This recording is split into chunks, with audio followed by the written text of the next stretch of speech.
कहानी की शुरुआत जीवन नाम के एक आदमी से होती है जिसे अचानक उसकी बहन का कॉल आया। वो घबराते हुए बताती है कि दुनिया में एक बहुत ही खतरनाक वायरस फैल चुका है। ये वायरस कोई अफवाह नहीं थी क्योंकि ये ऑलरेडी कंट्रोल से बाहर जा चुका था, जो कुछ ही समय में धरती के लगभग 99% लोगों को खत्म कर देगा। इसलिए जीवन को बिना एक सेकंड वेस्ट किए तुरंत अपने छोटे भाई फ्रैंक के घर पहुंचना है। उसकी बहन ये भी कहती है कि वो थोड़ी देर में वहीं आ जाएगी। ये सुनते ही जीवन परेशान हो गया क्योंकि इस वक्त वो अकेला नहीं था। उसके पास एक अनजान छोटी बच्ची क्रिस्टन भी होती है। क्रिस्टन उसे कुछ देर पहले एक थिएटर शो के दौरान अकेले मिली थी। उसे एक्टिंग थिएटर बहुत पसंद था, इसलिए मम्मी पापा के बिना ही शो देखने आ गई थी। लेकिन अब वो बच्ची बिल्कुल अकेली थी, इसीलिए जीवन क्रिस्टन को जल्दी से उसके घर के बाहर ले जाता है और उसके मम्मी पापा का वेट करने लगा। लेकिन जब काफी देर तक कोई वहाँ नहीं आया तब जीवन को समझ आ गया कि कुछ गड़बड़ है, क्योंकि एक तरफ दुनिया खत्म होने वाली थी और दूसरी तरफ क्रिस्टन के मम्मी पापा भी घर पे नहीं थे। इसका मतलब वो लोग भी शायद वायरस से इन्फेक्ट हो चुके थे। लेकिन ये बात बताकर जीवन क्रिस्टन को दुखी नहीं करना चाहता था और अभी वो क्रिस्टन को भी अकेले नहीं छोड़ सकता था, क्योंकि ऐसे वक्त में एक छोटी बच्ची को अकेला छोड़ देना उसे मौत के मुंह में धकेलना जैसा था। इसीलिए बिना ज्यादा सोचे वो क्रिस्टन को अपने साथ ले गया और सीधे एक सुपरमार्केट की तरफ जाने लगा, जहाँ से उसने पूरे साल भर का राशन खरीद लिया था। इतना ज्यादा राशन देखकर काउंटर पर बैठा आदमी भी हैरान हो गया, जिस पर जीवन उसे भी सीधा बोल देता है कि अपनी जॉब छोड़ दो और जितना जल्दी हो सके घर चले जाओ, क्योंकि जीवन जानता था कि थोड़ी देर में भगदड़ शुरू हो जाएगी और उसके बाद सब कुछ हाथ से निकल जाएगा। बाहर आकर जीवन क्रिस्टन से पूछता है कि अब उसके पास दो ऑप्शन है, या तो वो अपने घर जाकर अपनी माँ का इंतजार करे या फिर जीवन के साथ उसके भाई के घर चले। क्रिस्टन पहले उसके साथ जाने से मना कर देती है क्योंकि वो जीवन को ठीक से भी नहीं जानती थी और वो एक अनजान आदमी पर भरोसा भी नहीं कर पाती। तब जीवन क्रिस्टन की जान बचाने के लिए उसे एक झूठ बोलता है कि थोड़ी देर पहले तुम्हारी मम्मी का मैसेज आया था, वो कुछ टाइम के लिए अपने रिश्तेदारों के घर रुकी हुई है और उन्होंने तुम्हें मेरे साथ जाने के लिए कहा है। बच्चे होने की वजह से क्रिस्टन को इस बात पर भरोसा हो गया और अब वो दोनों फ्रैंक के घर की तरफ निकल पड़े। तब रास्ते में जीवन को एक गाड़ी के अंदर एक आदमी तड़पता हुआ दिखाई दिया, जो जीवन को देखते ही उससे मदद मांगने लग गया था। लेकिन जीवन देखते ही समझ गया कि वो वायरस से इन्फेक्ट हो चुका है और अगर वो पास गया तो खुद और उसके साथ साथ क्रिस्टन भी वायरस से इन्फेक्ट हो सकती है। इसीलिए जीवन दिल पर पत्थर रखकर उस आदमी की मदद नहीं करता और सीधा फ्रैंक के अपार्टमेंट वाली बिल्डिंग में चला जाता है। वहाँ नीचे मौजूद सिक्योरिटी गार्ड भी इतना सारा राशन देखकर हैरान था, जिस पर जीवन उसे भी जॉब छोड़कर घर जाने को कहता है और गार्ड को ये बात मजाक लगती है। वो जीवन को बोलता है कि न्यूज़ देखो, न्यूज़ में तो सब कुछ अंडर कंट्रोल बताया जा रहा है। ये सुनकर जीवन कुछ नहीं बोलता, बस क्रिस्टन के साथ लिफ्ट से ऊपर चला जाता है क्योंकि उसे अपनी बहन की बात पर ज्यादा भरोसा था। असल बात ये थी कि जीवन की बहन एक डॉक्टर होती है और हॉस्पिटल में आ रहे लगातार केसेस से उसे अब सब समझ आ चुका था कि सरकार आने वाले केसेस के असली नंबर्स को छुपा रही है और जल्दी ही दुनिया वाकई में खत्म होने वाली है। आगे फ्रैंक के अपार्टमेंट में पहुंचने पर वहाँ फ्रैंक भी जीवन के पास इतने सारे सामान और एक अनजान बच्ची को देखकर हैरान रह गया, जिस पर जीवन उसे भी उनकी बहन की सारी बातें बताता है, जो जानकर पहले तो फ्रैंक को इस बात पर भरोसा नहीं होता। और तभी अचानक उन्हें रोड से चिल्लाने की आवाज आने लगती है और फ्रैंक के घर के पास ही एक प्लेन आके क्रैश कर जाता है। ये देखकर तो फ्रैंक, क्रिस्टन और जीवन तीनों काफी डर चुके थे। उन्हें समझ आ गया था कि ये सब काफी लंबा चलने वाला है। इसके साथ ही कहानी वहाँ से 80 दिन आगे आ गई। उस समय तक शहर का हाल काफी ज्यादा बेकार हो चुका था और मेंटेनेंस ना होने के कारण बिजली भी नहीं आ रही थी। इवन बेशक से जीवन ने ज्यादा से ज्यादा राशन जमा करने की कोशिश करी हो, मगर अब तक उनका सारा खाना खत्म या फिर एक्सपायर हो चुका था, जिसकी वजह से अब जीवन के पास क्रिस्टन के साथ घर के बाहर जाने के अलावा कोई और रास्ता नहीं बचता। वो लोग फ्रैंक को अपने साथ लेके नहीं आए थे क्योंकि पिछले दिन ही भूख के कारण पागल हो चुके एक इंसान ने फ्रैंक के अपार्टमेंट पे हमला कर दिया था, जिस दौरान जैसे तैसे जीवन ने उस आदमी को मार तो दिया था, पर इस मुठभेड़ में फ्रैंक की भी मौत हो गई थी। खैर अभी भारी और डरे हुए मन के साथ क्रिस्टन और जीवन डरते हुए अपार्टमेंट के नीचे जाते हैं, जहाँ मौजूद सिक्योरिटी गार्ड वहीं बैठे बैठे मर चुका था और उसकी बॉडी सड़ रही थी। अब वैसे अभी सर्दी का मौसम होता है, लेकिन जैसा कि इस बार रोड्स मेंटेन करने के लिए कोई भी नहीं था, इसलिए सारी रोड्स बर्फ के नीचे समा चुकी थी। पूरा शहर एक फ्रोजन दुनिया की तरह लग रहा था और ठंड इतनी ज्यादा थी कि सांस लेना भी मुश्किल हो रहा था। तब जीवन छोटे क्रिस्टन को साथ लेकर जमी हुई झील पार करता हुआ जंगल की तरफ चला जाता है, जहाँ पर शिकार करके अपना पेट भरने के अलावा उनके पास कोई और रास्ता नहीं बचा था। यही सोचते हुए वो लोग आगे बढ़ते रहते हैं और किस्मत से थोड़ी दूर उन्हें एक झोपड़ी मिल जाती है जिसके अंदर रहकर वो आसपास से शिकार कर सकते थे। अब कुछ दिनों में क्रिस्टन और जीवन ऐसे समय में भी सरवाइव करना सीख लेते हैं। क्रिस्टन को भी रोज सर्वाइवल के नए नए तरीके पता चल रहे थे। उसे बंदूक चलानी आ गई थी और इतने समय से साथ रहने के कारण क्रिस्टन और जीवन दोनों का प्यार एक दूसरे के लिए बाप बेटी जैसा हो गया था। अब वैसे अभी भी क्रिस्टन का थिएटर में बहुत ज्यादा इंटरेस्ट होता है, जिसकी वजह से वो अभी भी स्टेशन 11 नाम की बुक पढ़ती रहती थी, जो चीज जीवन को काफी अच्छी लगती थी। लेकिन वो अभी क्रिस्टन को कुछ नहीं कहता। वैसे वो लोग जंगल में शिकार करके अपना काम चला लेते थे, पर कभी कभी उन्हें शहर में जाके वहाँ से अपने जरूरत के सामान को लेके आना पड़ता था।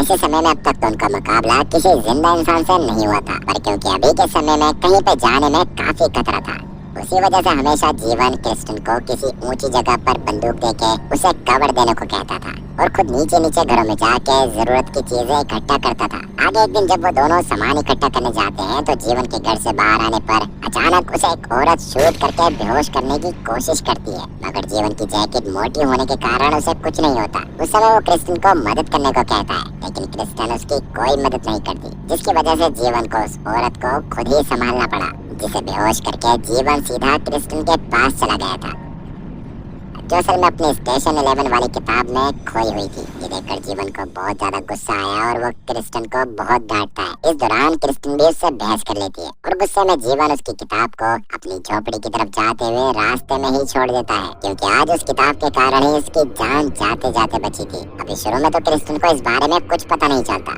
मगर रात में जब वो अपनी बुक को ढूंढती है और वो बुक उसे नहीं मिलती, तब क्रिस्टन खुद भी इस बात को समझ जाती है कि जीवन ने उसकी बुक कहीं पर छोड़ दी है। इसलिए वो जीवन पे बहुत ज्यादा गुस्सा करती है, जिसे जीवन खुद भी इतना फ्रस्ट्रेट हो चुका था कि वो झोपड़ी से निकलकर कहीं और चला गया और वापस कभी भी नहीं आया। इससे क्रिस्टन और ज्यादा टूट जाती है, क्योंकि ऐसी सिचुएशन में उसका ध्यान रखने, उसके लिए खाने पीने का इंतजाम करने के लिए जीवन के अलावा कोई और नहीं था। पर इसके बाद भी क्रिस्टन में हिम्मत नहीं आ रही और फैसला कर लिया कि वो अब जीवन के बिना ही अपनी जिंदगी को आगे बढ़ाएगी। लेकिन ये सब इतना आसान नहीं था। इसी तरह 2 साल बीत गए और अब तक बर्फीला मौसम हट चुका था। गर्मी आ गई थी। क्रिस्टन एक घर के पास भूख और प्यास से बेहाल बैठी थी, क्योंकि जीवन के जाने के बाद जब तक वो अपने लिए खाना ढूंढने की कला नहीं सीख पाई थी। तभी क्रिस्टन को थोड़ी ही दूर से किसी के गाना गुनगुनाने की आवाज आती है, जिसे सुनकर क्रिस्टन तुरंत ही उस दिशा की तरफ अपना चाकू लेके बढ़ने लग गई थी। तब उसे एक औरत पास में बैठी दिखाई दी, जो पहले तो खुद भी क्रिस्टन के हुलिया को देखकर डर गई, मगर वो अपने सामने एक बच्ची को देखकर खुद को संभालती है और क्रिस्टन को पानी और खाना देकर उससे बात करने लगती है।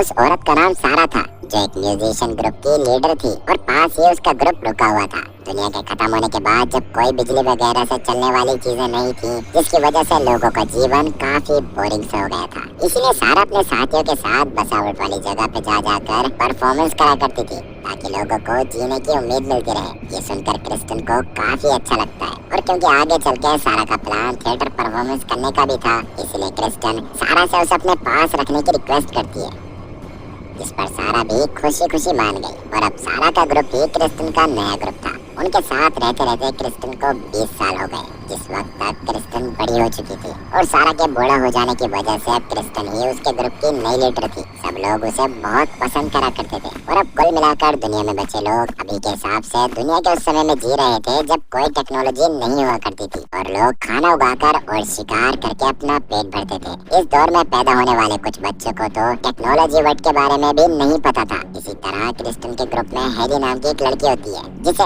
एप्स, मोबाइल जैसे किसी चीज के बारे में कुछ भी पता नहीं होता, और वो बस उसके पास मौजूद बंद फोन को उठाकर उसे चलाने का ड्रामा करती रहती थी। तब एक दिन क्रिस्टन को उसका वो ड्रामा देखकर अपना बचपन याद आया, जब फ्रैंक के घर में आने के बाद उसने अपने मम्मी पापा को कॉल करने की कई बार कोशिश करी थी, मगर उनकी तरफ से कोई जवाब नहीं आया। उसी वजह से क्रिस्टन ने उन्हें कई मैसेज भी किए थे, और एक समय पर किसी स्ट्रेंजर ने उसकी माँ के फोन से उसे मैसेज करके बताया था कि क्रिस्टन के मम्मी पापा की मौत हो चुकी है। उस समय जानकर तो क्रिस्टन पूरी तरह टूट गई थी, जो देखकर फ्रैंक और जीवन ने ही उसे संभाला था। और अगर वो दोनों उस समय उसकी जिंदगी में नहीं होते तो शायद क्रिस्टन भी कब का खुद को खत्म कर लेती। खैर, प्रेजेंट टाइम में क्रिस्टन एक दिन हैली के साथ एक गांव में मौजूद नदी में तैरने जाती है, जहां अचानक उसे हैली अपने आसपास दिखाई देना बंद हो गई, जो देखकर क्रिस्टन डरते हुए उसे चारों तरफ ढूंढना शुरू कर देती है। और थोड़ी देर बाद हैली उसे एक आदमी से बात करती हुई दिखाई दी, जो उन दोनों को ही अजीब तरह से घूर रहा था। तब क्रिस्टन उस आदमी से गुस्से में बात करती है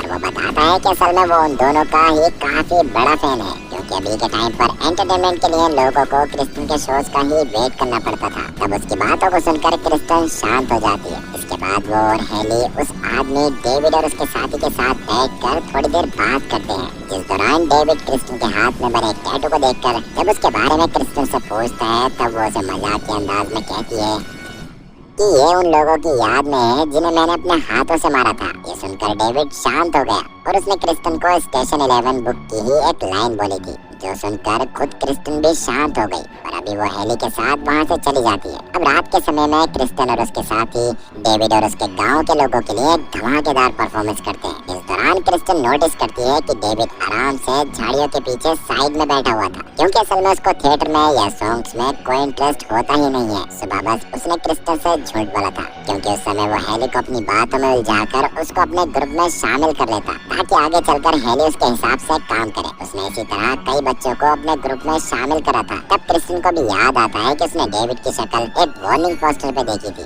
उसी वजह से वो डेविड के पास जाके पहले उससे नॉर्मली बात करती है और बाद में उसको स्टैप करके तड़पता हुआ छोड़कर वहाँ से चली जाती है। उस वक्त क्रिस्टन के ग्रुप में मौजूद एक प्रेग्नेंट औरत की डिलीवरी भी हुई, जो देखकर क्रिस्टन को काफी अच्छा लगा और कहीं ना कहीं उसे उम्मीद थी कि दुनिया वापस से पहले जैसी हो जाएगी।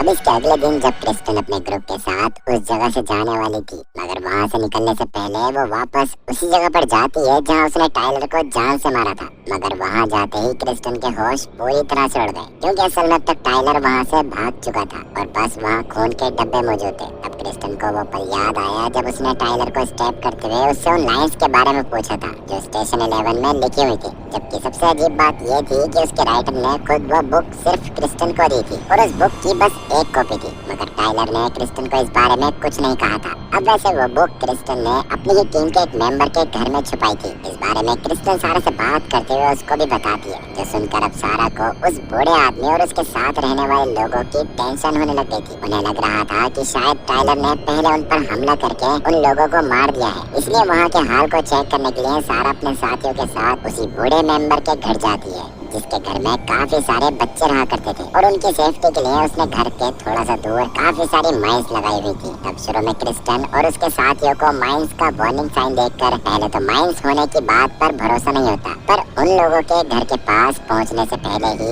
वहां बूढ़ा आदमी अपनी बीवी के साथ उन लोगों को वो जगह क्रॉस करने से मना करता है, क्योंकि सच में वहां माइंस मौजूद थी। मगर अब सबसे बड़ी दिक्कत ये थी कि उस बूढ़े आदमी को याद नहीं था कि उसने वो माइंस कहां पर बिछाई हुई है। इस बात को सुनने के बाद भी हेली उस बूढ़े आदमी को देखकर खुद को कंट्रोल नहीं कर पाती और माइंस के बीच में भागते हुए उस आदमी को गले से लगा लेती है। अब ये काफी खतरनाक तो था, पर किस्मत से इस समय हेली को कुछ भी नहीं हुआ और बाकी सब भी उसके ही पैरों के निशान को फॉलो करके सेफली अंदर आ गए। वहाँ आने के बाद जब सब खाना खा रहे थे तो क्रिस्टन उस बूढ़े आदमी से टाइलर के बारे में पूछती है, जिस पर बूढ़ा आदमी कहता है कि असल में उसने टाइलर की वजह से ही घर के बाहर माइंस लगाई हुई थी, क्योंकि वो बीच बीच में पहले बच्चों के पास उन्हें कहानी सुनाने के लिए आता था, जिससे मैं और बाकी बच्चे सब काफी खुश होते थे। मगर बाद में अचानक एक दिन घर से काफी सारे बच्चे गायब हो गए और बाद में पता चला कि उन्हें टाइलर अपने साथ लेके चला गया था और उसने बच्चों के साथ मिलकर अपना एक ग्रुप बनाया हुआ है और वो लोग पास के जंगल में रहते हैं। लेकिन वहाँ जाना काफी खतरनाक है, क्योंकि टाइलर एकदम सनकी आदमी है। ये सुनकर हेली अचानक से कहती है कि वो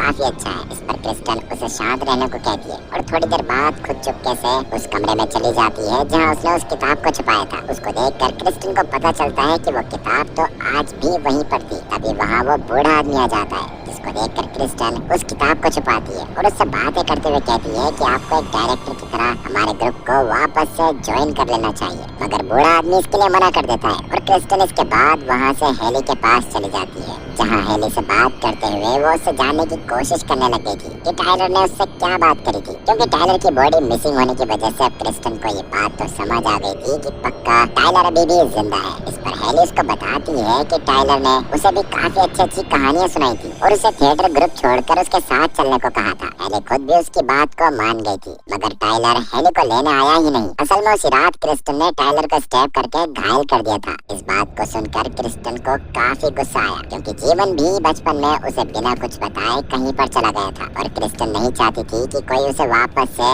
इस तरह से छोड़ कर जाए। इसलिए अगले दिन जब वो सबके साथ अपने प्ले की प्रैक्टिस कर रही होती है तो उसका मूड काफी खराब होता है। तभी हेली थोड़ा सा दूर पे कुछ बच्चों को नोटिस करती है जो असल में टाइलर के ग्रुप के बच्चे थे, और उन्हें देखकर हेली काफी ज्यादा एक्साइटेड हो गई, क्योंकि टाइलर में कुछ तो बात थी जिसकी वजह से हेली चाहती थी कि वो अभी भी जाके उसके साथ ही रहे। इस बारे में समझ आने पर हेली उसको बहुत डांटती है और बता देती है कि मैंने उस टाइलर को स्टैप कर दिया था, क्योंकि कहीं ना कहीं मुझे अंदाजा था कि वो तुम्हें अपने साथ लेके जाना चाहता है। अब इस बात को सुनकर हेली को बहुत ज्यादा गुस्सा आ गया और वो क्रिस्टन के बार बार रोकने के बावजूद भी शाम में अपने घोड़े पे बैठकर जंगल की तरफ चली जाती है।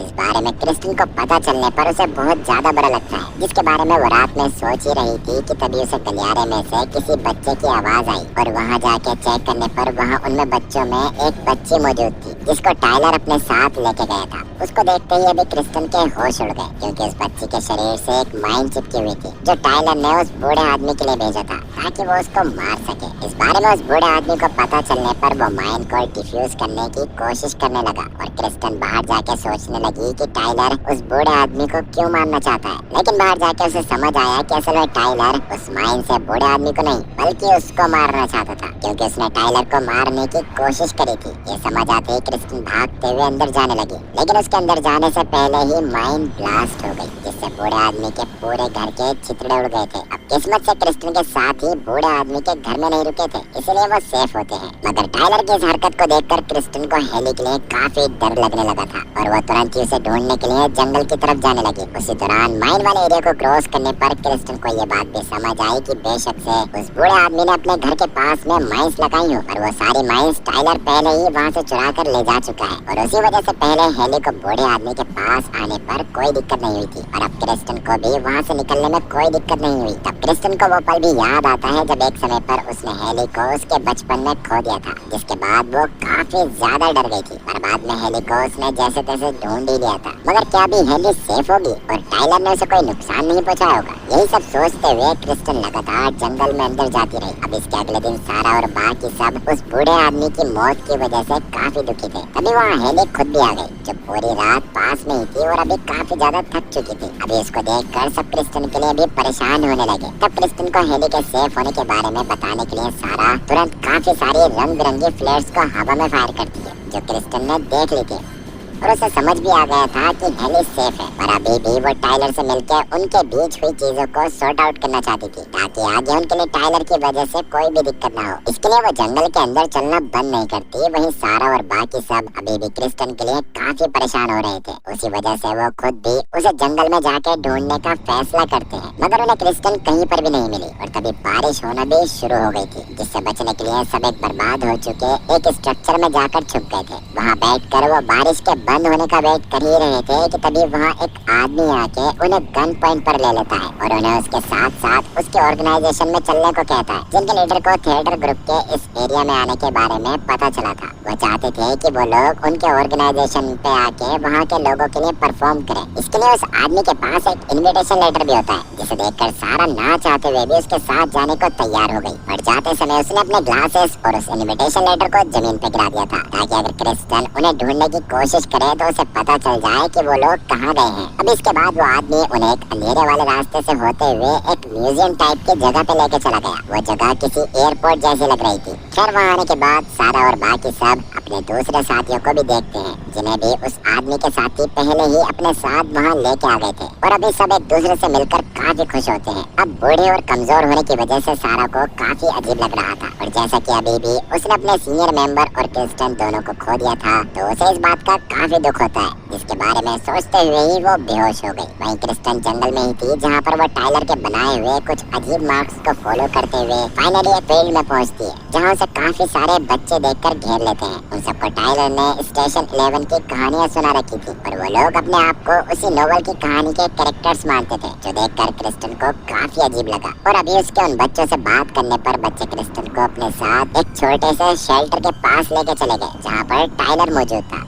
और उसकी हालत अभी भी पूरी तरह से सही नहीं हुई थी। उसको देखते ही गुस्से में क्रिस्टन उसके गले पर चाकू रख देती है, जो देखकर टाइलर उसको बताता है कि अगर तुम मुझे मार दोगी तो तुम अपने ग्रुप तक कभी नहीं पहुंच पाओगी, क्योंकि यहाँ एक ऑर्गेनाइजेशन है जो बुरे लोग हैं और उनकी वजह से ही मैं बच्चों की सेफ्टी के लिए उन्हें अपने साथ लेके आ गया था। अब वैसे किसी वजह से टाइलर को ऑर्गेनाइजेशन वालों से नफरत थी और वो चाहता था कि क्रिस्टन उसके साथ मिलकर उस ऑर्गेनाइजेशन को खत्म करवा दे, जिससे ही वो अपने साथियों तक भी पहुंच सकती है। शुरू में तो क्रिस्टन को इस बात पर भरोसा नहीं होता, पर थोड़ी देर बाद बाहर जाके जब वो टाइलर के ग्रुप में मौजूद एक बच्चे के पास सारा का ग्लास देखती है तो उसे टाइलर की बात पर भरोसा हो गया। इसी वजह से वो उसकी मदद करने के लिए मान गई, जो सुनकर टाइलर को भी काफी अच्छा लगा और वो अपने साथ मौजूद बच्चों से कहता है कि आज के बाद क्रिस्टन भी हमारे ही ग्रुप का एक हिस्सा है। ये सुनकर वो सब भी काफी खुश हुए और सब उस म्यूजियम टाइप एरिया की तरफ जाने लगे। तब रात के समय में वो जंगल में ही टेंट लगाकर वहीं सोने वाले थे, जिस दौरान बच्चों के सोने से पहले टाइलर उन्हें स्टेशन 11 की कहानी भी सुनाता है,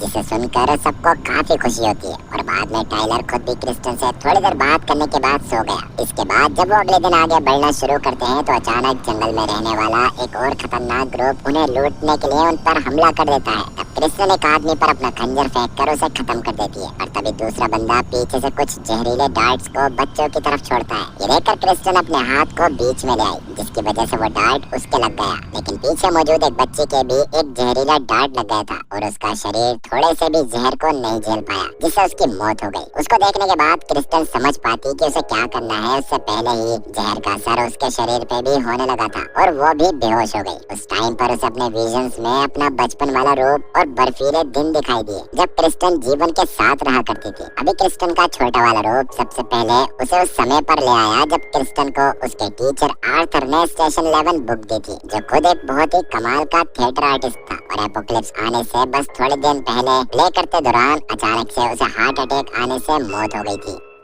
उस समय ऑडियंस में बैठे जीवन ने उसकी मदद करने की कोशिश करी थी, लेकिन वो आर्थर को नहीं बचा पाया था। उस समय ही क्रिस्टन ने पहली बार जीवन को देखा था और एपोकलिप्स के बारे में जानकर बाद में जीवन क्रिस्टन को अपने साथ अपने भाई फ्रैंक के घर ले आया था। वहाँ वो लोग बहुत खुशी खुशी रहा करते थे, मगर वो सब अपनी लाइफ से परेशान भी थे। जैसे फ्रैंक पहले एक जर्नलिस्ट हुआ करता था, लेकिन एक एक्सीडेंट के बाद उसका पैर टूट गया था और उसे चलने के लिए बैसाखी इस्तेमाल करनी पड़ती थी, जिसकी वजह से उसने तब तक अपने जर्नलिज्म के प्रोफेशन को छोड़ दिया था। क्रिस्टन दुखी थी क्योंकि उसी समय उसे अपने मम्मी पापा की मौत के बारे में पता चला था और जीवन इसलिए दुखी था क्योंकि उसका हाल ही में ब्रेकअप हुआ था। तब जीवन और फ्रैंक को भी इस तरह से उदास देखकर क्रिस्टन खुद उन्हें संभालती है और तीनों क्रिसमस होने के कारण क्रिसमस सेलिब्रेट करने लगे। इसी तरह से वो तीनों साथ में खुश रहने लग गए थे, जिस दौरान क्रिस्टन फ्रैंक और जीवन को और ज्यादा खुश करने के लिए उनके साथ डांस भी करती है, जिससे उन दोनों को और ज्यादा अच्छा लगता है। उस समय पे वो तीनों ही ऐसा फील कर रहे थे जैसे उन्हें बाहर की दुनिया से कोई लेना देना नहीं है, मगर उनकी ये खुशी ज्यादा दिनों तक नहीं टिकती और जल्दी ही उनका सारा राशन खत्म हो गया। तब जीवन इस बारे में सबको बताते हुए कहता है कि उन्हें अब यहाँ से कहीं और जाना पड़ेगा जहाँ राशन भी मौजूद हो,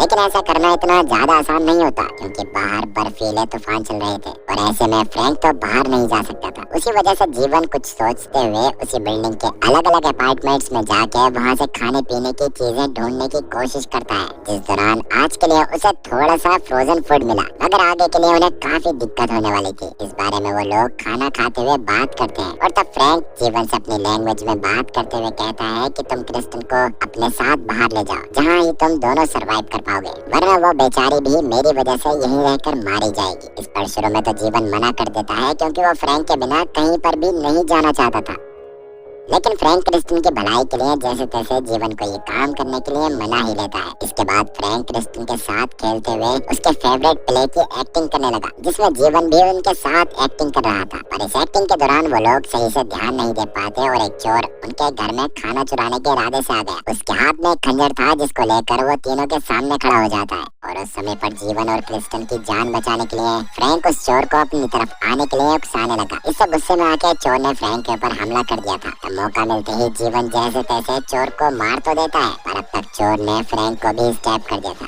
जिसकी जिसकी वजह से फ्रैंक की हालत काफी ज्यादा खराब हो चुकी थी। और अब उसी वजह से फ्रैंक और जीवन दोनों इस बात को जानते थे कि फ्रैंक अब नहीं बच पाएगा। इसलिए जीवन रोने लगा और फ्रैंक जीवन से कहता है कि मुझे आखिरी बार अपने बेड पर लेटना है। ये सुनकर जीवन उसे उठाकर उसके बेड पर लेटा देता है। और इसके बाद जीवन और क्रिस्टन दोनों ही फ्रैंक की मौत से काफी दुखी होते हैं। अब क्रिस्टन जैसे तैसे जीवन को संभालती है और जीवन के मन में भी बस यही रहता है कि आगे उसे कैसे भी क्रिस्टन का अच्छे से ध्यान रखना है। इसीलिए वो बाद में क्रिस्टन के साथ बाहर की बर्फीली दुनिया में चला गया था, जहाँ उन्होंने शिकार करना सीखा और तरह तरह के सर्वाइवल टेक्निक्स को खोजा। उसी बीच जीवन रेडियो की मदद से कुछ बचे हुए लोगों से कांटेक्ट करने की कोशिश भी करता रहता था, ताकि वो क्रिस्टन के साथ किसी ग्रुप में जाके अपनी लाइफ आराम से काट सके। इसी बीच उसका कांटेक्ट एक ग्रुप से हुआ जिन्हें एक डॉक्टर की जरूरत थी, जो जानकर जीवन उसे झूठ कहता है कि मैं एक डॉक्टर हूँ, जो सुनकर वो लोग उसे अपने ग्रुप में शामिल करने के लिए मान जाते हैं। मगर जीवन और क्रिस्टन वहाँ कभी पहुँच ही नहीं पाए, क्योंकि जीवन की उस ग्रुप के लोगों से बात होने के अगले दिन ही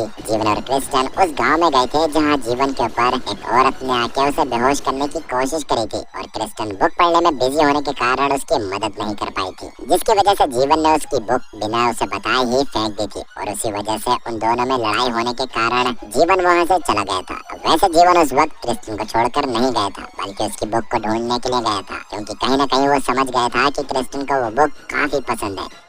उस समय वो बुक उसे भी मिल गई थी, लेकिन अचानक उस पर एक भूखे जंगली भेड़िए ने हमला कर दिया था। उसी वजह से वो वापस नहीं आ पाया। लेकिन प्रेजेंट टाइम में क्रिस्टन को ये सब नहीं पता होता और उसे अभी भी यही लगता था कि जीवन गुस्से में उसे छोड़कर चला गया था। अब क्रिस्टन को होश आने पर उसके सामने टाइलर मौजूद होता है, जिसने जैसे तैसे क्रिस्टन को बचा लिया था। पर क्रिस्टन 3 दिन से बेहोश थी। ये सुनकर क्रिस्टन काफी हैरान होती है और अभी वो टाइलर का शुक्रिया करते हुए उससे जानने की कोशिश करती है कि अगर टाइलर ने उस बूढ़े मेंबर के घर से बुक चुराई नहीं थी तो उसे स्टेशन 11 की कहानी कैसे पता। इस पर टाइलर उसे बताता है कि असल में वो उस बुक की सिर्फ एक कॉपी नहीं थी, उस बुक की एक और कॉपी थी जिसे आर्थर ने अपने बेटे यानी टाइलर के लिए भेजा था। अब ये बात सुनकर क्रिस्टन हैरान हो गई, क्योंकि उसे नहीं पता था कि टाइलर असल में आर्थर का बेटा है। अब इसके साथ ही कहानी वहाँ से पास्ट में मार्ला नाम की एक औरत पड़ जाती है, जो पहले के टाइम पर आर्थर की गर्लफ्रेंड और एक कमाल की राइटर हुआ करती थी। और स्टेशन 11 असल में मार्ला ने ही लिखी थी, जिसके बारे में उसने आर्थर को बताया था। आर्थर को भी उसकी कहानी काफी अच्छी लगी और उसी वजह से वो एक छोटी सी पार्टी के दौरान डिनर करते हुए सबके सामने उस स्टोरी के बारे में जिक्र करता है, जो मार्ला को बिल्कुल भी पसंद नहीं आया, क्योंकि असल में मार्ला का बचपन काफी ज्यादा टेंशन में बीता था और उसी वजह से वो काफी इंट्रोवर्ट टाइप की औरत थी। इसलिए वो डिनर के दौरान ही गुस्से में आर्थर से ब्रेकअप करके वहाँ से चली गई, जबकि आर्थर बस परेशानी के कारण हंसता रहता था। इसके बाद मार्ला इस बारे में आर्थर के सबसे अच्छे दोस्त क्लार्क से बात करती है, जो उसको बताता है कि अपने डिवोर्स के बाद से आर्थर किसी भी रिश्ते को बचाने की कोशिश नहीं करता, पर असल में वो एक बहुत ही अच्छा इंसान है। लेकिन मार्ला अब आर्थर के साथ नहीं रहना चाहती थी, इसलिए वो रात में अपने सामान को पैक करती है और जाते ही आर्थर के घर में मौजूद एक कमरे में आग लगा देती है, जहाँ उसने ज्यादातर समय आर्थर के साथ बिताया था। उसी रूम में स्टेशन 11 के आगे के वर्जन्स भी मौजूद थे। अब क्योंकि वो इसके बाद शहर छोड़कर जाने वाली थी, इसलिए वो आखिरी बार जाके आर्थर से मिलती है और उसे स्टेशन 11 का एक वर्जन देके अलविदा लेते हुए वहाँ से चली गई। उसके बाद ही आर्थर ने उस बुक को टाइलर के पास भेजा था और उसे क्रिस्टन को भी दिया था, जो असल में आर्थर की स्टूडेंट थी। इसके बाद मार्ला अपने एक साथी के साथ दूसरे देश में किसी कॉन्फ्रेंस को अटेंड करने गई थी और वहाँ पहुँचने के बाद उसे एपोकलिप्स के बारे में पता चलता है, जिसकी वजह से उसकी कॉन्फ्रेंस कैंसिल हो गई। तभी वहाँ मार्ला का दूसरा दोस्त उसे कॉल करके बताता है कि मैं किसी भी हाल में तुम्हें वहाँ से निकालना चाहता हूँ, जिसके लिए मैंने एक शिप में तुम्हारे लिए सीट बुक करी है, लेकिन वो शिप की आखिरी सीट थी। इसका मतलब मार्ला जिस आदमी के साथ वहाँ आई थी उसे उसको वहीं छोड़ना पड़ेगा। तब मार्ला ऐसा करने के लिए मान जाती है, लेकिन जाते जाते उसने अपने उस साथी को भी उस अजीब से वायरस के बारे में बता दिया था और खुद अपना सारा सामान लेके पोर्ट पे आ गई थी। अब वैसे कहीं न कहीं मार्ला अभी भी आर्थर को पसंद करती थी और उसका प्लान था कि वो आर्थर के पास वापस जाके उसके साथ ही रहेगी। लेकिन अचानक से उसको क्लार्क कॉल करके बताता है कि आर्थर के स्टेज पे हार्ट अटैक से मौत हो गई है। ये बात सुनकर मार्ला पूरी तरह से टूट गई और उसको समझ नहीं आता कि फिलहाल उसको क्या करना चाहिए। वो इस बात को समझ चुकी थी कि वो आर्थर से कभी नहीं मिल पाएगी। ये सोचकर वो इतना ज्यादा परेशान हो गई कि वो शिप पे न जाकर वापस से कॉन्फ्रेंस वाली बिल्डिंग में आ गई, जहाँ एक रूम में वो अपने आप को अपनी बुक के एस्ट्रोनॉट की तरह बहुत ज्यादा अकेला फील कर रही थी। वहीं आर्थर की मौत के बारे में जानकर क्लार्क भी प्लेन से उसके शहर की तरफ जाने लग गया था, जिस दौरान ही प्लेन में उसकी मुलाकात आर्थर की एक्स वाइफ एलिजाबेथ और बेटे टाइलर से होती है। जिस समय टाइलर एक बच्चा था और वो लोग भी आर्थर के फ्यूनरल पर ही जा रहे थे। वैसे उनके प्लेन के उड़ान भरने के बाद एपोकलिप्स इतना ज्यादा फैल चुका था कि प्लेन को बीच में ही किसी और एयरपोर्ट पर लैंड करवा दिया गया, जहां उतरने के बाद किसी को कुछ भी समझ नहीं आता कि उन्हें क्या करना चाहिए। तभी सबको न्यूज से दुनिया के हाल के बारे में पता चलता है, जिसे देखकर सब परेशान हो जाते हैं और अब उन्हें ये पता नहीं होता कि अब उन्हें और कितना समय इसी एयरपोर्ट पर रहना पड़ेगा। अब वैसे एलिजाबेथ उस समय इतना ज्यादा टेंशन में नहीं थी, क्योंकि वो वैसे एक पॉपुलर सेलिब्रिटी थी और उसने अपने और टाइलर के लिए एक प्राइवेट प्लेन बुलाया था। लेकिन काफी इंतजार करने के बाद भी वो प्लेन अब तक नहीं आया। इसी बीच में क्लार्क को उसकी बीवी की मौत के बारे में भी पता चलता है, जिसे सुनकर वो पूरी तरह से टूट गया, क्योंकि ऐसी सिचुएशन में वो उसके पास नहीं जा सकता था। इसके अगले दिन ही एयरपोर्ट पे एक बंदा अपने आप को एक एजेंट बताकर औरतों को अपने साथ लेके जाने की बात करता है, ताकि बाद में ह्यूमैनिटी को बचाया जा सके, जिसके लिए काफी सारी औरतें मान भी गई थी। लेकिन इसके थोड़ी देर बाद में क्लार्क को एक हैंगर पे टंगी पैंट से एक आईडी कार्ड मिला, जिससे साफ समझ आ रहा था कि खुद को एजेंट बताने वाला वो बंदा कोई एजेंट नहीं बल्कि एयरपोर्ट स्टाफ में छोटा मोटा काम करता है। और अब तक वो बंदा अपने साथ कई औरतों को कहीं लेके जा चुका था और अब क्लार्क नहीं चाहता था कि किसी और के साथ ऐसा कुछ हो, इसलिए वो सबको इकट्ठा करके एक शानदार स्पीच देता है और फैसला करता है कि वो लोग इस एयरपोर्ट को अपना बेस बनाकर यहीं रहेंगे और एक दूसरे का साथ देंगे। उसकी बातों से सब बहुत ज्यादा खुश हुए और अभी एलिजाबेथ भी बाकियों के साथ क्लार्क का ही साथ देती है। एलिजाबेथ के अलावा वहाँ सच में एक पुलिस ऑफिसर मैट भी मौजूद था, जो बाद में क्लार्क और एलिजाबेथ के साथ मिलकर कुछ रूल्स बनाता है और वो तीनों डिसाइड करने लगे थे कि कौन क्या क्या करेगा, क्योंकि अब दुनिया के खत्म होने के बाद अपने इस बेस को उन्हीं तीनों को चलाना था।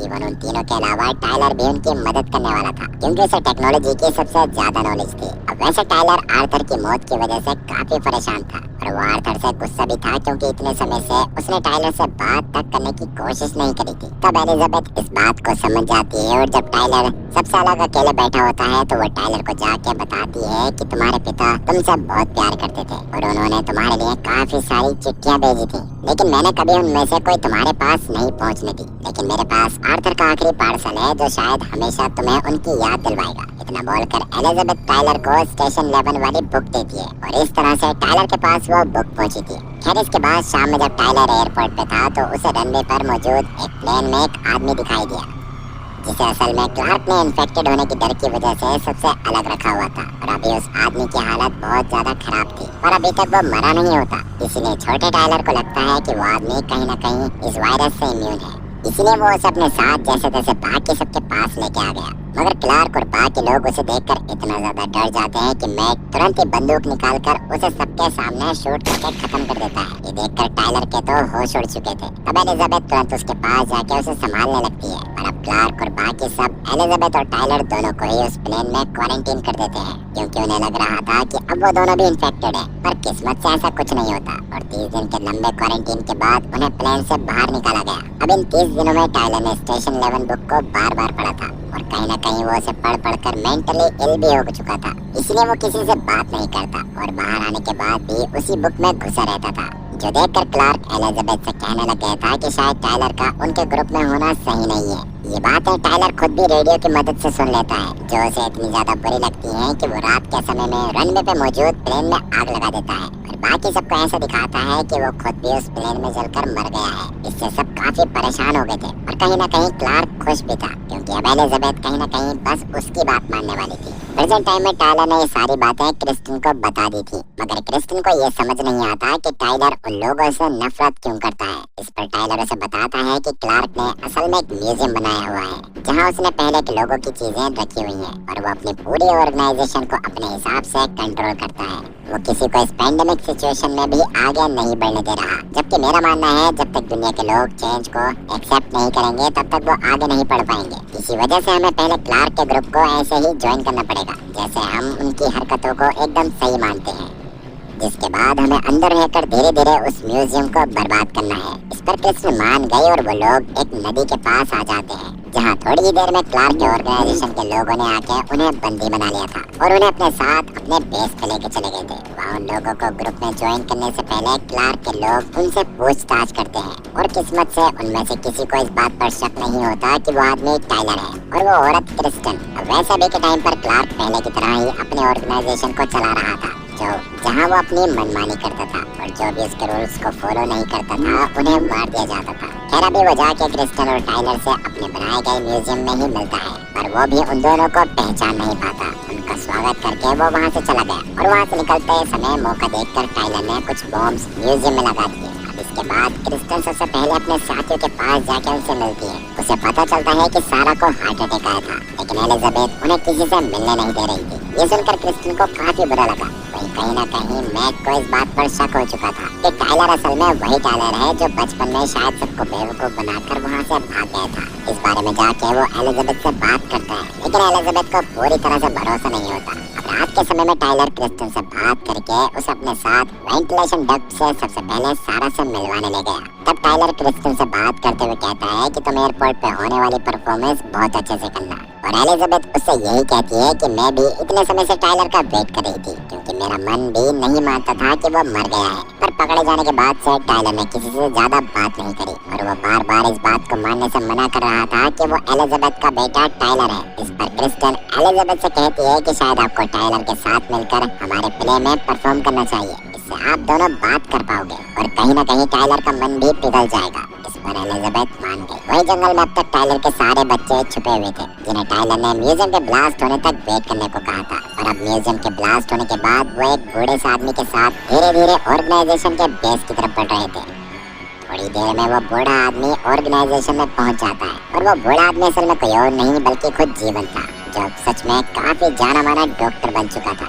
और अभी उसे वहाँ पर सारा का इलाज करने के लिए बुलाया गया था, और अभी तक वो जिंदा कैसे है और क्रिस्टन को उसके बारे में पता चलने पर क्या होगा आपको जल्दी ही पता चलेगा। खैर अभी जब जीवन सारा के पास जाता है तो उसकी हालत देखकर जीवन को समझ आ गया कि सारा अब ज्यादा देर तक सरवाइव नहीं कर पाएगी, इसलिए वो उसके लिए प्रे करता है और सारा की उस समय मौत हो जाती है। इसके बाद जीवन क्लार्क को भी जाके चेक करता है, क्योंकि क्लार्क असल में खुद भी एक जानलेवा बीमारी से जूझ रहा था, जिसका इलाज आज तक कोई नहीं कर पाया था। वहीं क्रिस्टन अभी एलिजाबेथ के साथ टाइलर के पास उसे प्ले में पार्टिसिपेट करने के लिए मनाने जाती है, जिस पर शुरू में तो टाइलर नहीं मानता, पर बाद में जब उसे लगता है कि वैसे फ्री हो जाएगा और प्ले के दौरान वो क्लार्क को भी जान से मार सकता है, तो वो एलिजाबेथ के साथ प्ले में पार्टिसिपेट करने के लिए मान गया। अब वैसे उसी दिन क्लार्क खुद भी टाइलर को जान से मारना चाहता था, जिस बारे में पता चलने पर क्रिस्टन क्लार्क के पास जाके उससे बात करती है और उसको अपनी सच्चाई बताते हुए बोलती है कि पहले मैं भी टाइलर को जान से मारना चाहती थी, लेकिन बाद में जब मुझे पता चला कि वो मेरे टीचर का बेटा है तो मैंने उसको जान से ना मारने का फैसला करा। इस बात को सुनकर क्लार्क भी टाइलर को जान से मारने का इरादा बदल देता है,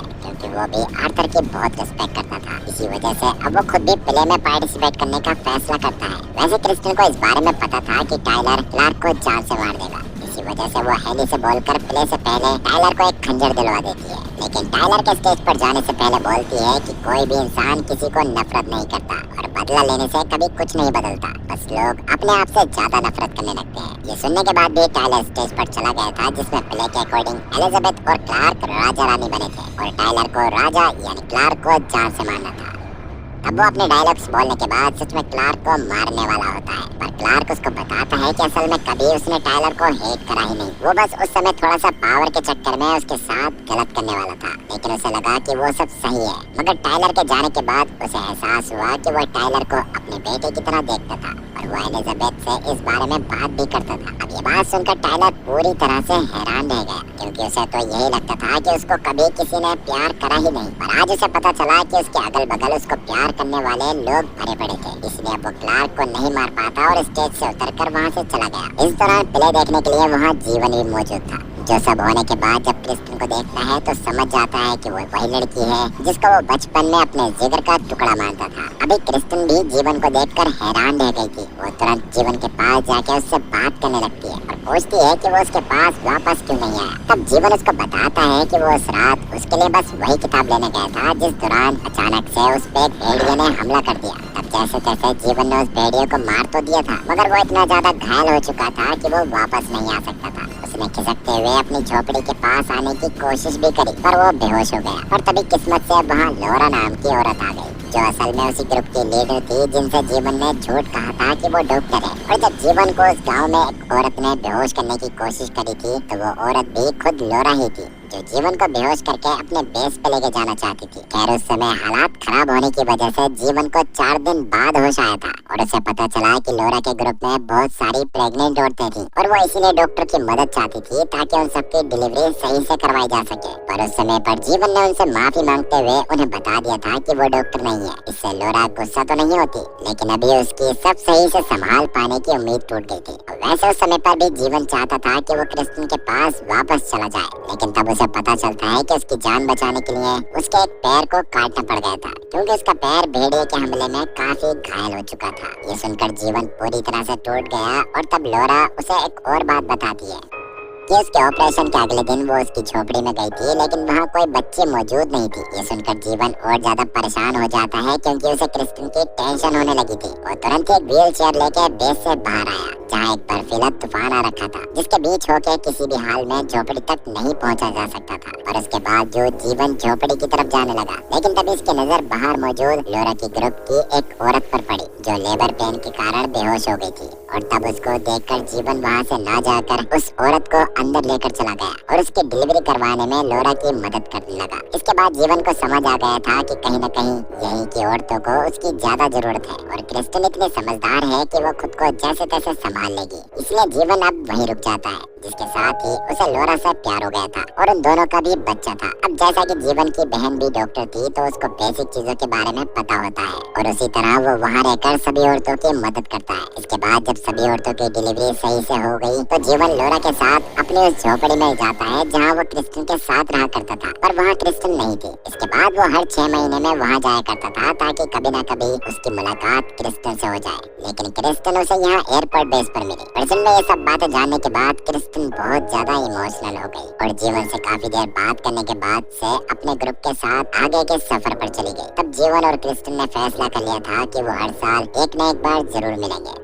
क्रिस्टन और जीवन की इस इमोशनल मुलाकात ने ये तो साबित कर दिया कि इंसानियत कभी खत्म नहीं होती, लेकिन असली सवाल ये है कि क्या इंसानियत जब लड़ाई उम्मीद की नहीं बल्कि रिसोर्सेज की हो। स्टेशन 11 में वायरस ने 99% लोगों को मारा, लेकिन वहीं दूसरी जगह पर उस वायरस से ज्यादा खतरनाक वहाँ के इंसान और उनकी बनाई दीवारें हैं। एक ऐसा देश जिसने खुद को दुनिया से काट कर एक किला बना लिया, जिसका नाम है नॉर्वे, जहाँ दीवार के अंदर रहना नसीब की बात है और बाहर रहना यानी सीधी मौत। लेकिन असली ट्विस्ट ये है कि जिसे ये लोग अपनी सुरक्षा की दीवार समझ रहे थे, वही उनका कब्रिस्तान बनने वाली थी। क्या होगा जब वो वायरस दीवार को लांग कर नहीं बल्कि उनके खाने के जरिए अंदर दाखिल हो जाए। एक ऐसी कॉन्स्पिरेसी जो पूरे देश को मौत की नींद सुला सकती थी। क्या लीजा इस वायरस का तोड़ ढूंढ पाएगी या नॉर्वे का ये फोर्ट्रेस हमेशा के लिए तबाह हो जाएगा? अगर आपको लगता है कि आपने सबसे बड़ा सर्वाइवल गेम देख लिया है, तो आप गलत है। असली खेल तो अब शुरू हुआ है। द फोर्ट्रेस की इस रोंगटे खड़े कर देने वाली कहानी को शुरू से देखने के लिए स्क्रीन पर दिख रही वीडियो पर क्लिक करें। यकीन मानिए इसका क्लाइमैक्स आपका दिमाग हिला देगा।